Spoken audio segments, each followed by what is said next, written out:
नमस्कार, hello doctor कार्यक्रम के इस अंक में सभी दर्शकों का हार्दिक स्वागत एवं अभिनंदन। मैं हूं वर्षा चौहान। जब हमारे बच्चों के शारीरिक व मानसिक विकास की बात आती है तो पोषण की बात अपने आप ही सामने आ जाती है।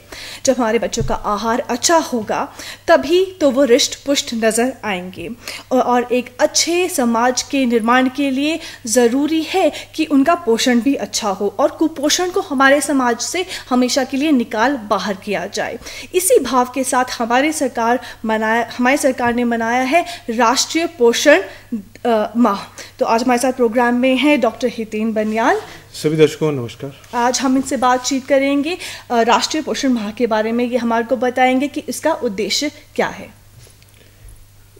अब बात करें राष्ट्रीय पोषण माह की, ये हमारे पोषण अभियान के तहत एक मिशन चलाया जा रहा है जिसको लीड करता है डिपार्टमेंट ऑफ WCD जो गवर्नमेंट चाइल्ड डेवलपमेंट का है जी। और इसमें विभिन्न विभागों का कन्वर्जेंस करके कुपोषण के अगेंस्ट कि कुपोषण को खत्म किया जाए, जिसका प्रधानमंत्री जी द्वारा भी इसका वो किया गया है। उन्होंने इनिशिएटिव लिया है कि सुपोषण जो है हमने कुपोषण जो है 2022 तक खत्म करना है किसी भी उसमें जी। तो इसके लिए जैसे कि मैंने पहले कहा, विभिन्न विभाग जो है इस पे काम कर रहे हैं। तो हेल्थ डिपार्टमेंट की बात करें तो हमारा जो मुख्य उद्देश्य इसमें है वो ये है कि हम जो सीवियर एक्यूट मैलनरिश जैसे हम कहते हैं, जो बिल्कुल बहुत ज़्यादा कुपोषित होते हैं, उन बच्चों को किसी तरह सोसाइटी में जो अब हमारे आसपास जो है उनको आइडेंटिफाई करके उनको कंफर्म किया जाए कि ये सीवियर एक्यूट मैलनरिश्ड है जल्दी से जल्दी, और उन्हें जो रिक्वायर्ड ट्रीटमेंट है वो देके उन्हें भी स्वस्थ जो है किया जाए। और जो कारण है मैलनरिशमेंट के, वो कारण जो है हमारे इसमें जो है खत्म किए जाएं। और इसके लिए हम कुपोषण की बात डॉक्टर साहब जारी रखेंगे, लेकिन मैं अपने दर्शकों को बता दूं कि आप हमारे प्रोग्राम से जुड़ सकते हैं। आपको हमें फ़ोन करने होंगे किसी भी जानकारी के लिए। हमारे फ़ोन नंबर्स हैं 2800-177, 2800-178, शिमला का STD कोड 0177। हम कुपोषण के बारे में बात करें डॉक्टर साहब, तो मैं सबसे पहले यही जानना चाहूँगी, हमारे दर्शकों को बताना चाहूँगी कि कुपोषण है क्या और कैसे हम निर्धारित करें कि ये बच्चा कुपोषण में है या नहीं है। कुपोषण जो है, अगर बात करें तो पोषण की ही बात करें तो ये एक होता है कि भी अगर अनबैलेंस, जैसे असंतुलित न्यूट्रिशन जो है अगर किसी को मिल रहा है तो उसे हम मैल न्यूट्रिशन कहते हैं, कुपोषण कहते हैं। इसमें दोनों ही भाव आते हैं। अगर जो हमारे न्यूट्रिएंट्स है उसकी कमी रह रही है तो उसे हम कहेंगे, उसे जो है मैल न्यूट्रिशन में काउंट किया जाता है। और अगर एक्सेस हो जाए तो उसे, जैसे हम कहते हैं कि ओबेसिटी जो हमारे दूसरे देशों में है, हमारे देश में हम जो फोकस करते हैं वो अंडर न्यूट्रिशन के लिए करते हैं।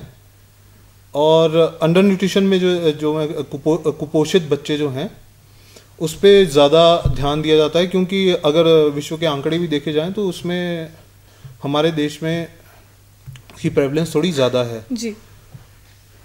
तो अगर बात करें कि हम कुपोषण को किस तरह हम आइडेंटिफाई करते हैं, तो इसकी 2-3 चीज़ें होती हैं। एक तो हम स्टंटिंग देखते हैं, वेस्टिंग। मैं थोड़ी सी टेक्निकल टर्म्स यूज़ कर रहा हूँ। स्टंटिंग और वेस्टिंग में ये रहता है कि जैसे हाइट टू एज होती है, तो जैसे कि हम किसी बच्चे का किसी उम्र में हाइट जो है उसका स्तर होता है जो WHO स्टैंडर्ड्स के हिसाब से, रिकमेंडेड स्टैंडर्ड के हिसाब से होना चाहिए। तो हाइट टू एज में जब अगर उसका Z स्कोर हम कैलकुलेट करते हैं जी, तो -3 और -2 के बीच में ना हो स्टैंडर्ड डिविएशन में, तो वो जो है मैलन्यूट्रिशन में फॉल करता है। तो इसमें भी हमारे जैसे मॉडरेट मैलन्यूट्रिशन होता है और सीवियर एक्यूट मैलन्यूट्रिशन होता है। इसके भी अलग मापदंड है, मैं उस पर अभी नहीं जाऊंगा। पर मैं बात करें हाइट टू एज की, तो वो हमारे स्टंटिंग होता है। और वेस्टिंग होता है जो हाइट टू वेट होता है, यानी कि हाइट अगर आपकी कम रह रही है और वेट बहुत ज्यादा है तो वो बच्चा भी जो है कुपोषित है। अब वो अगर वो स्कोरिंग में कम है तो वो नेचुरली अंडर न्यूट्रिशन है या वो न्यूट्रिशन है, उस हिसाब से होता है। इसको अगर हम जो है कैसे हम इसको डॉक्यूमेंटेशन यानी कि आइडेंटिटी कैसे करते हैं, तो हमारे हम जो है हमारे पास एक, आप सभी शायद इससे विदित भी हैं कि हमारा एक इम्यूनाइजेशन का कार्ड होता है, मदर चाइल्ड प्रोटेक्शन कार्ड जी। तो उसमें ये सारे जो पैरामीटर्स होते हैं हाइट और वेट के, ये मेजर के उसमें लिखे जाते हैं और उसमें एक ग्राफ है रंगीन सा, तो कलर 3 कलर्स में भाग में बटा हुआ है।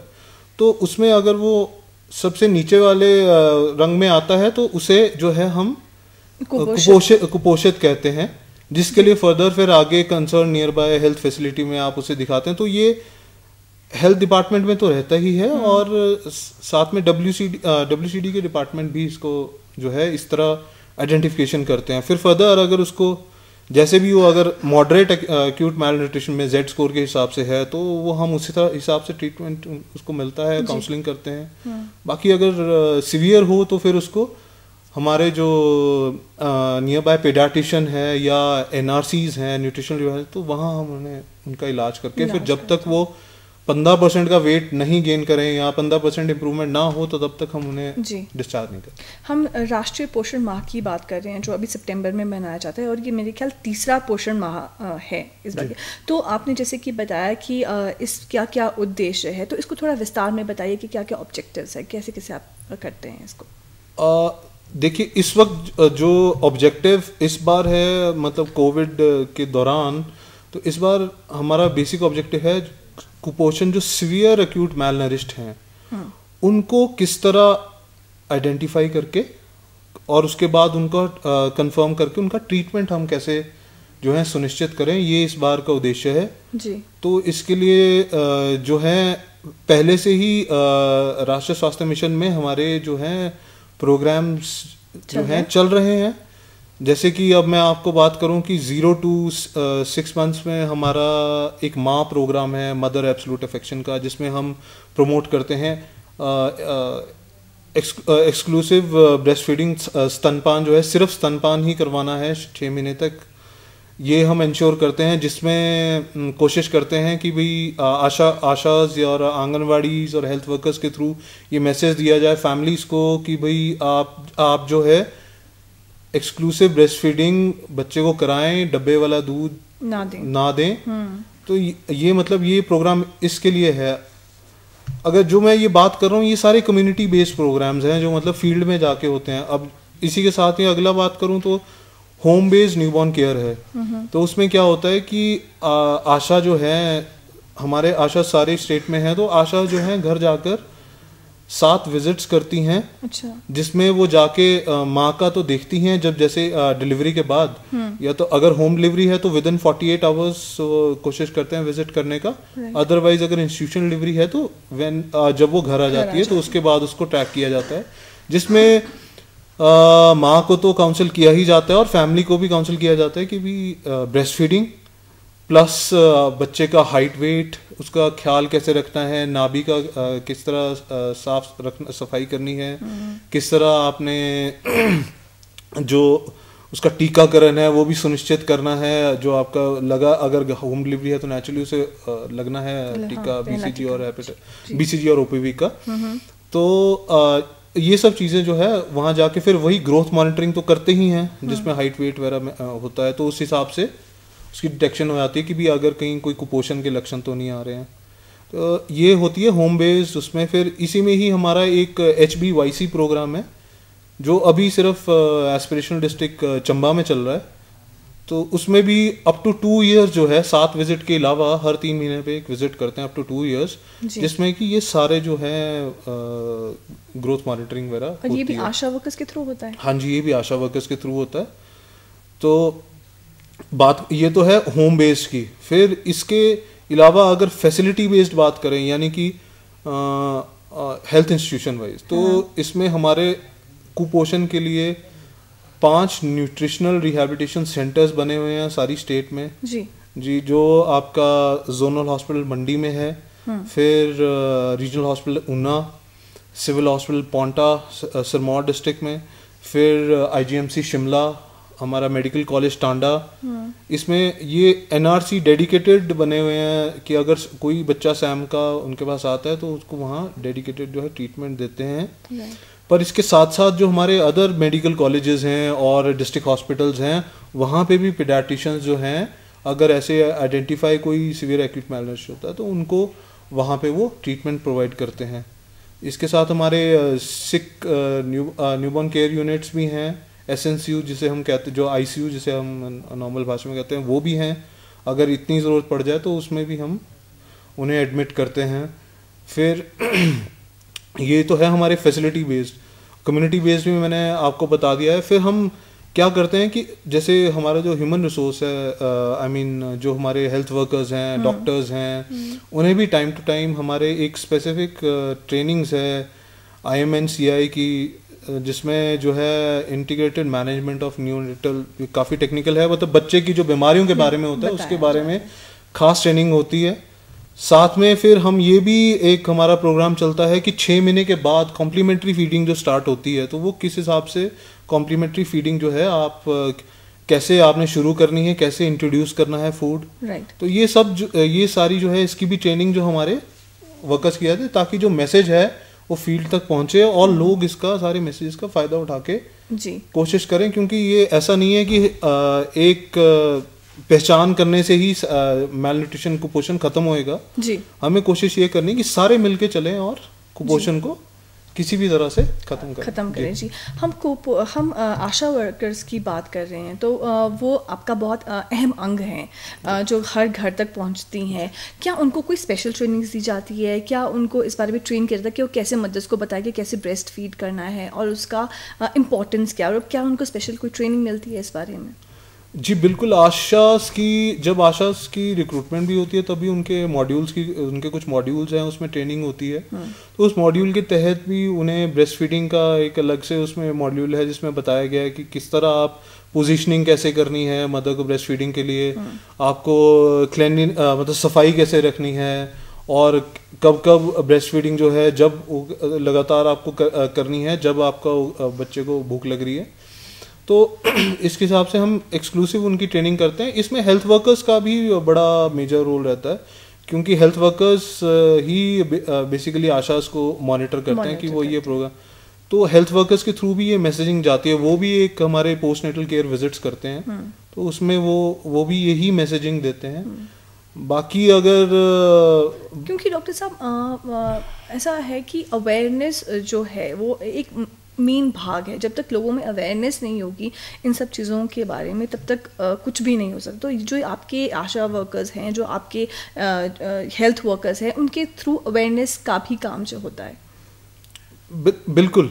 अवेयरनेस जो है, अवेयरनेस तो है ही है, साथ में उनको वो करेक्ट भी करती हैं। क्योंकि आशा वर्कर्स को या जब कोई हेल्थ टॉक दे रहे हैं, सपोज जैसे कोई इम्यूनाइजेशन सेशन चल रहा है, हालांकि अभी तो कोविड के दौरान इतने ज़्यादा बेनिफिशरीज नहीं हो पाते हैं जी। लेकिन फिर भी हम कोशिश करते हैं कि डिजिटल प्लेटफॉर्म के माध्यम से, जैसे कि अभी मैं आपको बताऊं कि अभी हमने रिसेंटली ही 18th को एक वेबिनार किया जिसमें हमने प्रदेश के सभी ASHA workers, health workers, different line of department से WCD से हमारे आंगनवाड़ी वर्कर्स, फिर आयुर्वेदा विभाग से भी थे, AMOs वगैरह, तो उन्हें हमने इस चीज़ के बारे में बताया कि कैसे कैसे चीज़ें आप जो हैं, क्या क्या प्रोग्राम चल रहे हैं और इसका जो फ़ायदा है लोगों को कैसे पहुंचाएं। जी, कोविड की आप बात करें तो कोविड में सिचुएशन और भी डिफ़िकल्ट हो गई है। अभी बहुत ही चैलेंजेस सामने आ रहे हैं, तो कैसे आप इन इनिशिएटिव्स जितने भी आपको दिए गए हैं इसके अंतर्गत, तो उसको कैसे इम्प्लीमेंट कर रहे हैं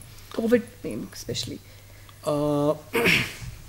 जैसे कि आप सभी जानते हैं कि हमारे जो सारा हेल्थ फ्रंटलाइन वर्कर से लेके ऊपर टॉप तक सब जो हैं इसमें डेडिकेटेडली लगे हुए हैं। जैसे कि हम डिजिटल प्लेटफॉर्म्स यूज़ कर रहे हैं, कोशिश कर रहे हैं कि भी हर माध्यम से जो है हमारी बात कुपोषण की लोगों तक पहुंचाई जाए। गवर्नमेंट ऑफ इंडिया भी इसके ऊपर वेबिनार्स कर रही है जी। तो कोशिश यही है, पर जो आइडेंटिफिकेशन है वो फील्ड में जाके जैसे हेल्थ वर्कर आशा वर्कर्स वगैरह कर ही रहे हैं। तो जैसे जैसे वहाँ से मैंने आपको अभी बताया भी था कि हमने एक जॉइंट मैकेनिज्म भी बनाया हुआ है जिससे हम अगर कोई आइडेंटिफाई करता है, कोई भी डिपार्टमेंट आइडेंटिफाई करता है, तो उसका प्रोटोकॉल क्या रहता है कि किस तरह आप उसको ट्रीटमेंट आगे जो है काउंसलिंग किस तरह करेंगे। हम बुला के भी काउंसलिंग करेंगे कि भी ठीक है जी, आपने कोई अगर इसको हमें लगता है कि ये मॉडरेटली मैलनरिश्ड है तो उसको किस तरह का जो है आहार कुपोषण जो है रोकने के लिए। मैं फिर से डॉक्टर साहब अपने दर्शकों को बता दूं कि अगर आप इस विषय के बारे में, राष्ट्रीय पोषण माह के बारे में किसी तरह की जानकारी आप हमसे चाहते हैं तो आप हमें फ़ोन कर सकते हैं। हमारे फ़ोन नंबर्स मैं फिर रिपीट करती हूँ, 2800-177, 2800-178, शिमला का STD कोड 0177। जी, हम कंटिन्यू कर रहे थे बात ये करने की कि कुपोषण के बारे में बात कर रहे थे हम, और आपके इनिशिएटिव्स के बारे में हम बात कर रहे थे। तो डॉक्टर साहब, जो माँ होती है, माँ का पोषण भी उतना ही ज़रूरी है जितना कि उसके बच्चे का, तो उसके बारे में कुछ हमारे लोगों में अवेयरनेस दें, क्योंकि माँ से ही बच्चा पोषण। बिल्कुल आपने बहुत ही अच्छा सवाल किया है। इसमें मैं आपको बात करूंगा, एक हमारा कॉन्सेप्ट है जिसे कहते हैं फर्स्ट 1000 डे, पहले 1000 दिन। जी, हम जो अब है हम इस तरफ फोकस कर रहे हैं कि जब एक मदर जो है गर्भवती, जो गर्भ धारण करती है, उनको तब से इस तरह की काउंसलिंग और सर्विसेज जो है, उन्हें अपने आप जागरूकता उनमें पैदा हो कि भी आपके ये चीज़ें हैं। जैसे कि मैं आपको बात करूं, पहले 1000 दिन की जो बात कर रहा हूं, ये एक 1000 क्यों बोलते हैं, क्योंकि अगर 270 दिन जो है हम जब मदर जो है गर्भ धारण करती है, तब से लेकर 270 दिन होते हैं जब तक डिलीवरी होती है। फिर उसके बाद जो बाकी के दिन हैं, उन्हें मिलाकर 2 साल तक जो है ये 1000 डेज का कंसेप्ट बनता है। अच्छा, इसका कारण है क्योंकि देखिए, पहले तो मैं बीच में अनीमिया के बारे में भी अभी मैंने नहीं बताया। जी। कि अनीमिया भी एक वो है। तो हम, जैसे कि अब पता ही है कि गर्भवती महिलाओं को हम जो है, जब वो आएंगे तो उन्हें फॉलिक एसिड से स्टार्ट करते हैं, फॉलिक एसिड देते हैं।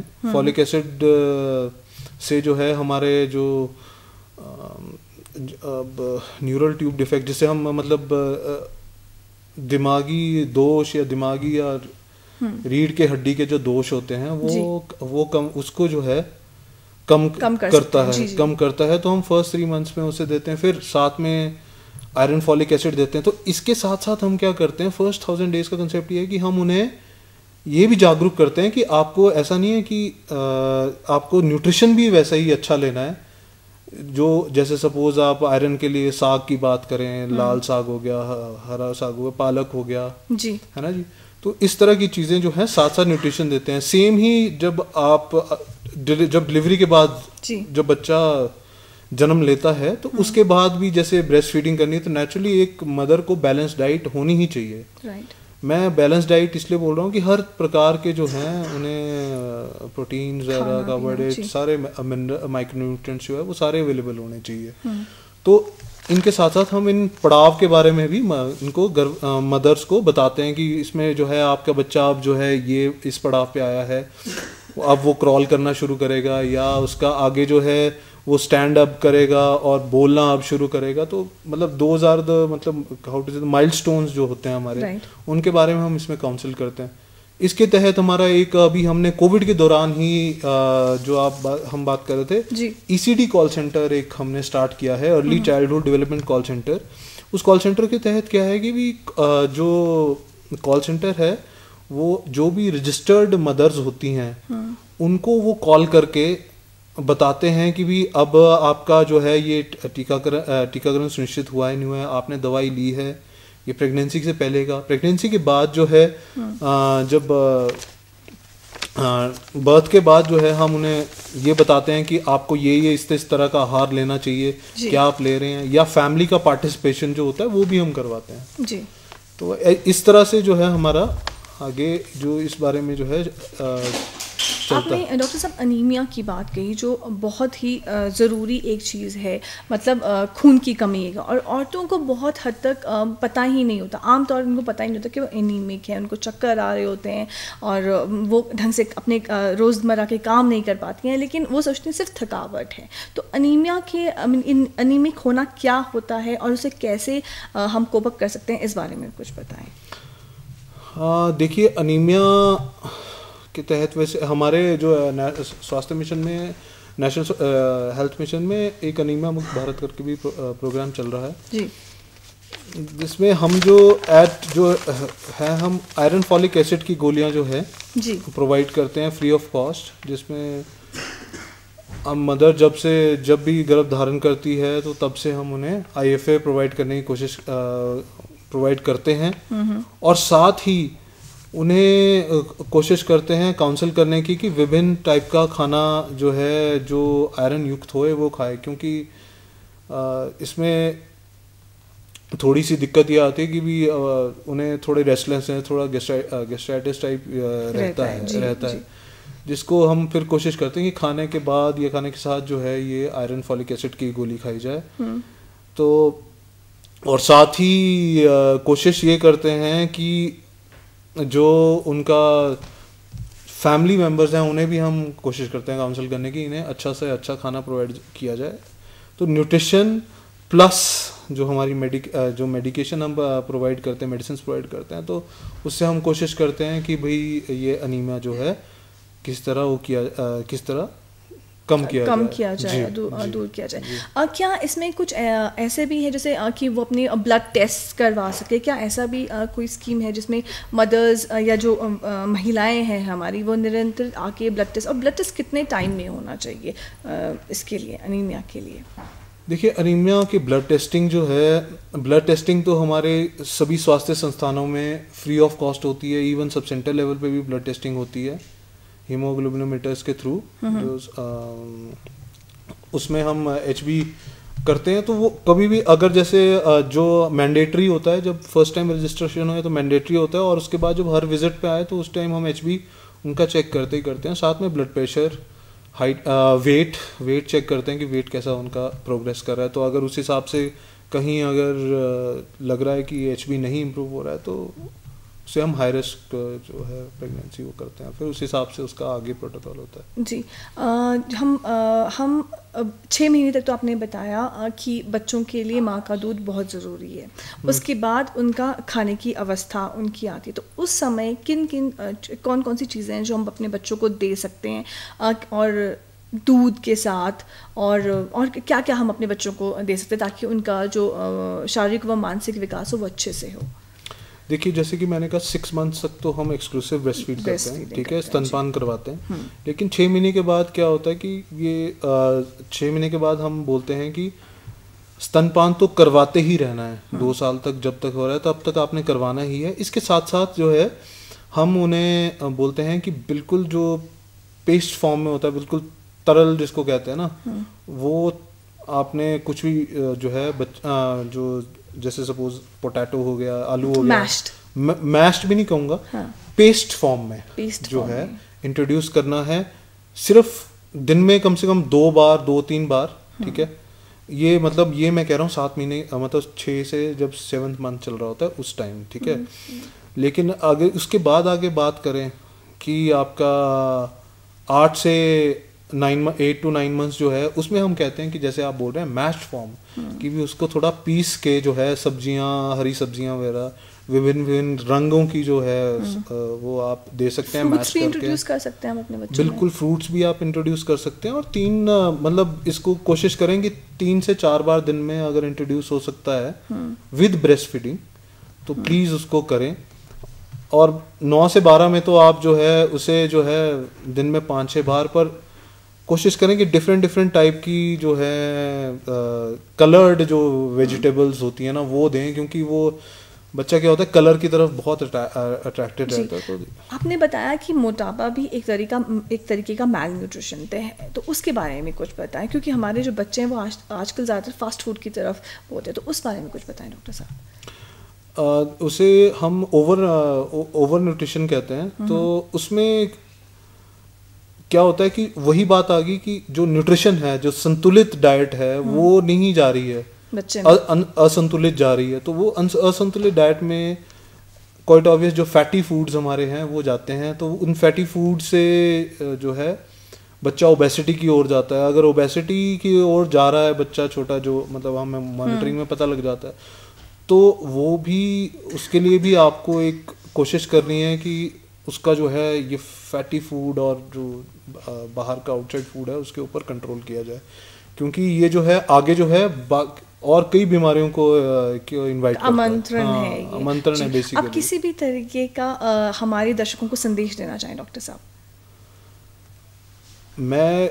मेरी सभी से गुजारिश है कि जो हमारा ये इनिशिएटिव है कुपोषण को ख़त्म करने का, इसमें सब मिलकर साथ चलें तो हम ज़रूर कुपोषण के खिलाफ जंग जीतेंगे। जी, जंग जरूर जीतेंगे। जी डॉक्टर साहब, आप हमारे प्रोग्राम में इतनी अच्छी जानकारी हमारे साथ बांटी, इसके लिए मैं आपका धन्यवाद करती हूँ।